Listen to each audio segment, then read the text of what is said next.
lived in. What was the colour of the room that you grew up in? Blue. That's right, very good. Good, thank you. And also, if you think back to that room as well, what colour, what would it look like in your mind if it was red with pink spots? Fun. All right, good, thank you very much. And somebody's voice, like let's say your mother's voice. What does your mother's voice sound like? That's it. Yeah, you can hear her voice in your head right now. Very, very good. Okay, good. Now, what would your mother's voice sound like if she sounded like Donald Duck? Odd. Yeah, odd. Okay, now, imagine, because you live in Brighton, don't you? So what's it like if you were to go down on the beach, just with bare feet, walking along the beach? All hard and stony. Yeah. Okay, good. And what I'd like you to do now is to recite the 13 times table in your, that's it, just recite that table in your mind. Very good. Okay, good. Excellent. Thank you very much. So basically, if you're watching somebody, it helps a lot if you're not the one talking to them. If you're, for example, having a conversation, or watching other people have a conversation is a really good way to do it. Watching their eyes is a really good way to tell whether what they're saying is bullshit or not. You have to obviously get some kind of a baseline first to make sure that what you're seeing isn't, you're not jumping to conclusions. But for the most part, this is very accurate. And again, this is something that's really fun to mess with your friends with. But yeah, so some pro tips so far. On lefties, the eye thing is reversed. Establish a baseline before you make any kind of evaluation. And if you can get stuff on video to review later, it's a lot easier because you can go through it frame by frame. And using this wrong will make people want to stab you. So, on to NLP. NLP is an interesting and kind of touchy subject. A lot of people use NLP, like for example, everything you've ever seen or heard that is subliminal advertising, or there's an image I'm thinking of that was circulating the internets for a while, which was all the sexual related stuff that goes into advertising. Like I think it's Shasta. If you stack 3 cans together and turn them the right way, it spells sex with all the little swirlies that it has. And then, like for example, the FedEx logo, there's an arrow that points for anybody that's seen these things. The FedEx logo has this little arrow that points to the right. All of that is subliminal advertising. It's NLP in a very watered down sense, where they're associating their logo with some sort of other symbol that people generally accept that means something.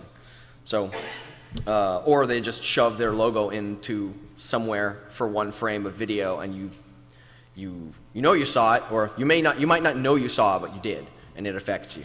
So NLP is really interesting because if used in an infosec sense, it's very powerful. It's essentially the part of NLP that I am interested in is the stuff that's quasi stage hypnosis related. It takes advantage of programmed responses and gestures, and there's really interesting things called pattern breaks, which is what in the Darren Brown video earlier, where Darren Brown goes to shake the guy's hand and then changes his mind and hands the guy the bottle. That's a pattern break. And the pattern break is, has anybody here rooted an Android phone? You can do this on phones too. It's the same thing with people though, and that blows my mind. So 2.1, I think it was 2.1. Android, the way that you had to root it was to exploit this vulnerability where it turned on a daemon for a short period of time and then turned it back off again. And if you could get the daemon that read the SD card to lag for a while, the daemon that you need to exploit stays running longer, and then you can get into the phone. Well, that's essentially what you're doing to a person. You're putting their programmed gestural response on hold, or like on pause, while you give them suggestions. And this works on like a third of people, a third or a quarter or so, where you can exploit a pattern break, or use a pattern break to issue suggestions, and most of the time, a third of the time it'll work, it's interesting stuff.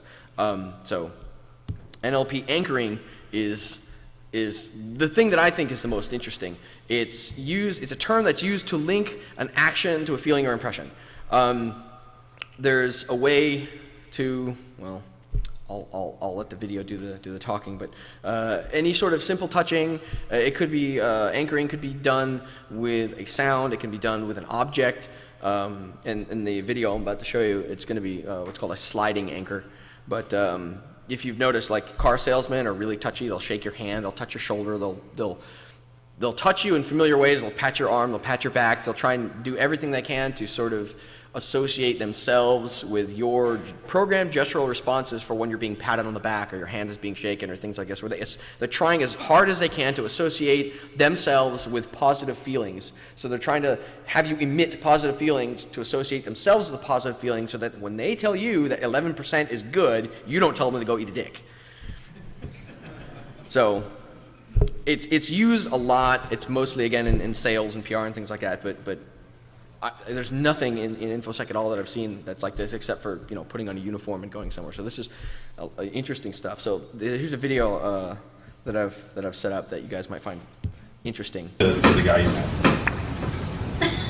We've been doing slide anchoring during the day, and myself and Christian just started chatting to this guy. He's a really sort of easygoing kind of guy. He's a Canadian, I think. We got a bit of rapport with him by giving the Americans a bit of a hard time, so I got rapport straight away, because no one likes the Americans. So anyway, what happened was, but this guy was a real gentleman, really good guy. We're chatting away, and he starts saying, oops. The guy. We've been doing slide anchoring during the day, and myself and Christian just started chatting to this guy. He's a really sort of easygoing kind of guy. He's a Canadian, I think. We got a bit of rapport with him by giving the Americans a bit of a hard time, so I got rapport straight away, because no one likes the Americans. So anyway, what happened was, but this guy was a real gentleman, really good guy. We're chatting away, and he started saying, what do you guys do for work? And I said, I'm an engineer. And Christian said, I'm an engineer too. He says, I've got my own engineering firm. So we said, right. He said, we reached across, and this just seemed to happen, but there was like chocolates on the counter, sort of. But what happened was, I said, so what would be your ideal engineer? And this guy had his own firm, and he's his own boss and everything, got a huge firm. I said, what would be your ideal engineer? He said, what sort of personality would you look for? And he said, I think I said personality, skills, and something like home life. What's he like, for home life? So personality, he was saying, it's a while back actually, but I'll tell you the main thing he came out with. What he did say was, when we got experience, he said that the way he judges a good engineer, he said, is a guy who's got what he called whiskers. I think what he meant by whiskers was a guy who had good experience. So what happened was, as we started saying, well, look here, what's the difference between a really good engineer and an engineer who's not very good? And what we did was start getting the chocolates. So when he started talking about good engineer, we'd slide a chocolate towards him. And then when he said what is a bad engineer, we'd slide it away. So this went on, and we started going over these three subjects, and it was things like, his ideal engineer would be like a guy who's got a very strong personality, he's got good, good beliefs. He didn't want a guy who was straight out of school. So of course, as this was going on, we got these three chocolates moving. And this discussion went on. We were in conversation, talking about this thing, then we'd go out and talk about general things like, what was happening in the USA and Canada and things. Then we'd come back to it again and say, this thing about an engineer. And then we'd go again. And this guy just didn't pick up on the fact that these chocolates were sliding up and down towards him. And he was like totally oblivious to it. And we were sort of thinking, any moment now he's going to catch us out. He's going to catch us. And he wasn't. So we'd get the chocolates, and actually, bring them right up to his face. So your ideal engineer would be, a guy with whiskers, a guy with this personality, blah, blah, blah. And he's going, yeah.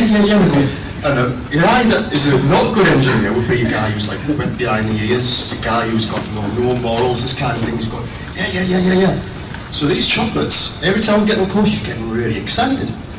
Now we didn't really know how strong this was getting until towards the end, saying, look, got to go now. And we were heading away, and this guy got these three chocolates and opened up the lapel of my shirt and put the three chocolates in. And went to walk away, and this guy reached across and grabbed me and pulled me over and said, You hear him go, no, you're not going anywhere. He says, we've got to talk about this. What? He says, no, we've got to start talking money.